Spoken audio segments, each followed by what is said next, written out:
Salam saudara-saudaraku yang diberkati Tuhan Yesus Kristus. Kita berjumpa kembali di dalam program Renungan Kristen Kristus Alfa Omega. Kita kembali melanjutkan topik renungan kita, yaitu tentang hidup di dalam penyertaan Tuhan.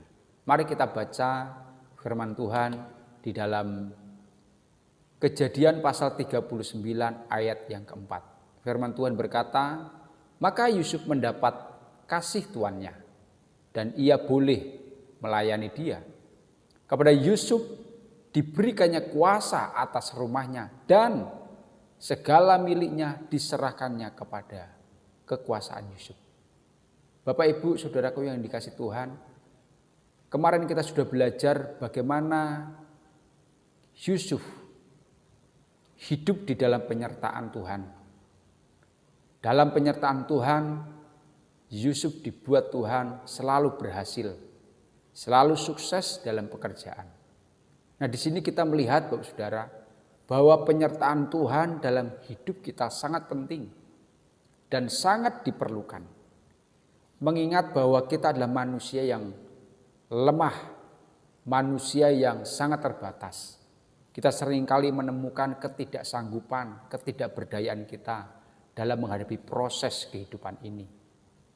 Namun ketika Tuhan menyertai kita atau hidup kita dalam penyertaan Tuhan, apa yang sulit kita kerjakan, Tuhan akan memberikan kemudahan.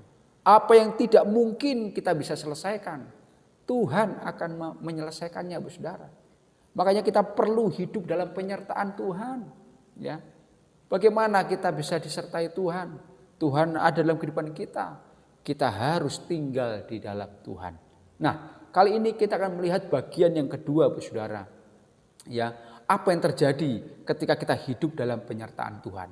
Yang kedua, kita melihat bahwa ketika hidup kita ada dalam penyertaan Tuhan, maka Tuhan akan mempromosikan kita. Maka Tuhan akan mengangkat posisi kita. Tuhan akan mempercayakan kita sesuatu yang lebih, yang istimewa, seperti yang dialami oleh Yusuf. Ya, kita melihat di sana, Bapak Saudara, Yusuf mendapat kasih tuannya. Ya, Yusuf mendapat kasih karunia, mendapat anugerah dari tuannya, di mana Yusuf boleh melayani tuannya. Bahkan Yusuf diberikan kuasa untuk mengatur aktivitas rumah Potifar. Diberikan kuasa penuh untuk mengendalikan, mengatur, ya, mungkin termasuk keuangan Potifar, ya, mengatur, ya, kebutuhan operasional rumah tangganya Potifar. Bahkan tidak hanya sampai di situ saja, Potifar katakan segala milik yang dimiliki Potifar, segalanya diserahkan kepada kekuasaan Yusuf. Ini sesuatu yang luar biasa, Saudara. Ya, tidak ada pada zaman dulu ataupun zaman sekarang seorang budak, seorang pembantu ataupun seorang bawahan dalam sebuah rumah tangga itu mendapatkan kepercayaan seperti Yusuf. Tidak ada, ya, seorang pembantu, ya, bahkan di zaman sekarang mendapatkan kuasa penuh di dalam mengatur, mengendalikan, ya, operasional rumah tangga tuannya, Bu Saudara. Tapi ini terjadi pada Yusuf, ya. Terjadi pada seorang bernama Yusuf. Ya, Yusuf diberikan kuasa penuh. Yusuf diberikan, ya, wewenang, ya, bahkan seluruh apa yang dimiliki oleh Potifar itu diserahkan kepada Yusuf. Yusuf diberikan kuasa untuk mengatur, mengendalikan kebutuhan rumah tangga Potifar. Bapak Saudara, siapa yang kerjakan ini? Siapa yang membuat Yusuf mengalami kehidupan seperti ini? Yusuf mendapat promosi, Yusuf mendapat anugerah. Bapak Ibu Saudara yang kasih Tuhan, pasti ini pekerjaan Tuhan. Pasti ini karena adanya penyertaan Tuhan. Jadi Bapak Saudara, penyertaan Tuhan di dalam kehidupan kita sesungguhnya akan membawa kita kepada posisi yang akan terus lebih baik. Penyertaan Tuhan dalam kehidupan kita akan memunculkan sebuah promosi atas kehidupan kita. Kita dipromosikan oleh Tuhan.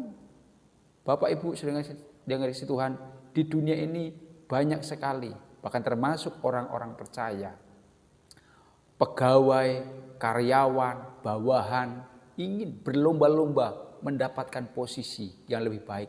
Berlomba-lomba ingin mendapatkan kepercayaan dari atasannya. Tapi seringkali yang dilakukan, cara-cara yang dilakukan tidaklah benar. Banyak orang mempromosikan diri, cari muka, dengan cara menyogok, menyuap supaya mendapatkan posisi, mendapatkan kepercayaan. Nah, ini seringkali yang dilakukan oleh orang-orang dunia.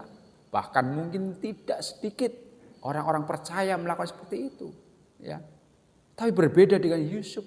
Yusuf mendapatkan posisi yang istimewa, mendapatkan kekuasaan yang besar, saudara.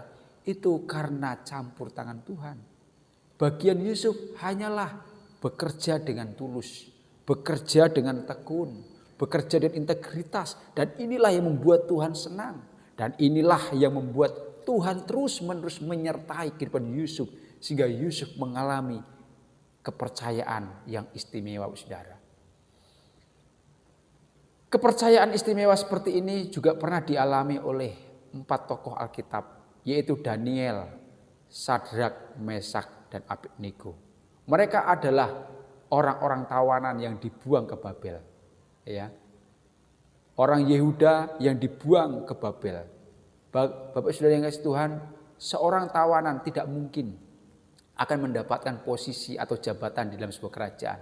Tetapi ini mungkin bagi seorang Daniel dan 4 sahabatnya, saudara. Kita melihat di dalam kitab Daniel dan 3 kawannya pada akhirnya mendapat posisi yang tinggi di kerajaan Nebukadnezar. Mereka mendapatkan posisi bahkan menjadi pejabat negara, saudara. Bayangkan seorang buangan, tawanan itu bisa mendapatkan kepercayaan, mendapatkan anugerah, posisi jabatan, membawahi kepala daerah. Saudara, secara logika manusia, bagaimana mungkin ini bisa terjadi? Tapi lihat, ini terjadi bagi kehidupan orang-orang yang ada dalam penyertaan Tuhan. Jadi, saudara, penyertaan Tuhan akan membuat hidup kita akan selalu naik, bukan turun. Penyertaan Tuhan akan terus mempromosikan hidup kita. Kita akan mendapatkan kepercayaan dari banyak orang, saudara. Mari kita belajar. Hiduplah dalam penyertaan Tuhan agar hidup kita jadi berkat. Hidup kita menjadi daya tarik bagi banyak orang. Sehingga orang menjadi percaya dengan kita. Orang memberikan kita kepercayaan, posisi, jabatan. Mari saudara, belajarlah hidup dalam penyertaan Tuhan. Engkau akan dibuat Tuhan naik, bukan turun. Kiranya firman Tuhan ini memberkati kita semua dan kita terus memuliakan Tuhan. Tuhan Yesus berkati. Shalom.